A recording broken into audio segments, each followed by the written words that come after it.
সিলভাকা মাছ ভেজে রান্না করব বেগুন আলু দিয়ে, তার সঙ্গে আছে বড়ি, কুমড়ো বড়ি দিয়ে ভেজে রান্না করা হবে। 3.5 কেজি সাইজের সিলভাকা মাছ, বড় সাইজের মাছ বাজার থেকে একবারে কেটে নিয়ে আসছি। সেই মাছ আমি ভেজে কুমড়ো বড়ি, আলু, বেগুন দিয়ে রান্না করা হবে। বেগুনটা আমি এভাবে কেটে নিয়েছি, এই সাইজে কেটে নিয়েছি। এই যে কুমড়ো বড়ি, বড়ি ভেজে নিব, মাছও ভেজে একসাথে রান্না করা হবে। খেতে কিন্তু খুবই লোভনীয়, টেস্টফুল, বড়ি সবারই প্রিয়। এটা রাজশাহী বড়ি, রাজশাহী থেকে বড়ি নিয়ে আসছি, একজন নিজের হাতে তৈরি করা বড়ি। খেতে কিন্তু খুবই লোভনীয়, সুস্বাদু। এর মধ্যে দেওয়া হবে গুঁড়া মশলা, বাটা মশলা সবই দেওয়া হবে। মরিচের গুঁড়া, হলুদের গুঁড়া, ধনের গুঁড়া দেব, জিরা বাটা, রসুন বাটা, পেঁয়াজ বাটা, আদা বাটা, স্বাদ মতো লবণ দিয়ে, মরিচ, পেঁয়াজ দিয়ে রেসিপিটা করা হবে। এগুলো দেওয়া হবে। মাছ পানি দিয়ে ধুয়ে নিচ্ছি, ধুয়ে লবণ, হলুদ, মরিচ দিয়ে মেখে ভেজে নেব। লিটার চামচে হাফ চামচ লবণ, হাফ চামচ মরিচের গুঁড়া, হাফ চামচ ধনের গুঁড়া, হলুদের গুঁড়া হাফ চামচের কম দিয়ে দিচ্ছি, দিয়ে মাখিয়ে একবারে ভেজে নেব। সব মশলা দিয়ে একবারে মেখে নিচ্ছি, মেখে ভেজে নেব।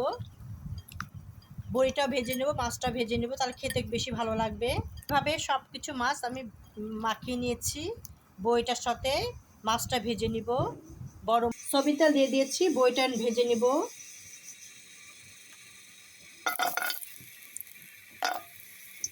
ভাজা হয়ে গেছে, এবার নামিয়ে ফেলবো। মাছটা ভেজে নিব, দিয়ে দিচ্ছি, মাছ দিয়ে দিয়েছি। এপাশ ওপাশ লাল লাল করে ভেজে নিব। এপাশ ওপাশ উল্টে নিব।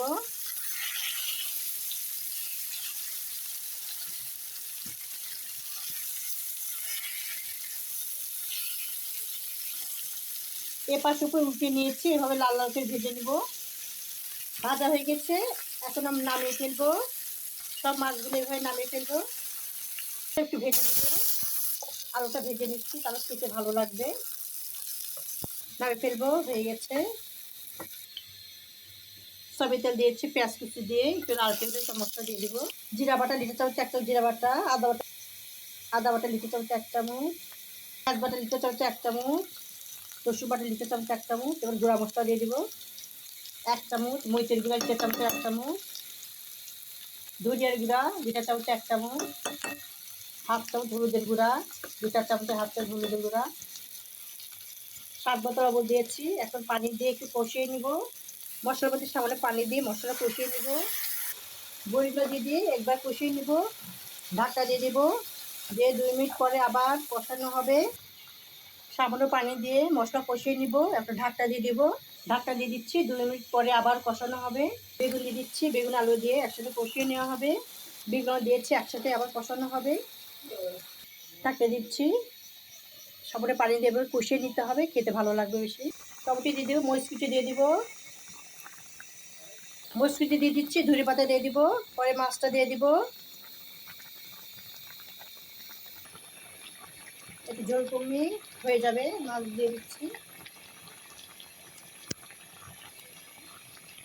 জিরা, ধনিয়া, গরম মশলা ভেজে রাখা হয়েছে, সেটা দিয়ে দিচ্ছি। আরও সুন্দর একটা গন্ধ আসবে, খেতে আরও সুস্বাদু, টেস্টফুল হবে।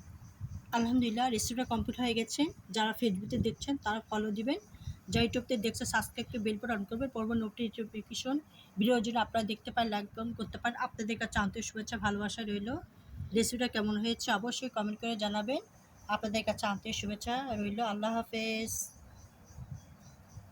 ওই সিলভাকা বেগুন আলু দিয়ে বড়ি দিয়ে রান্নার রেসিপি।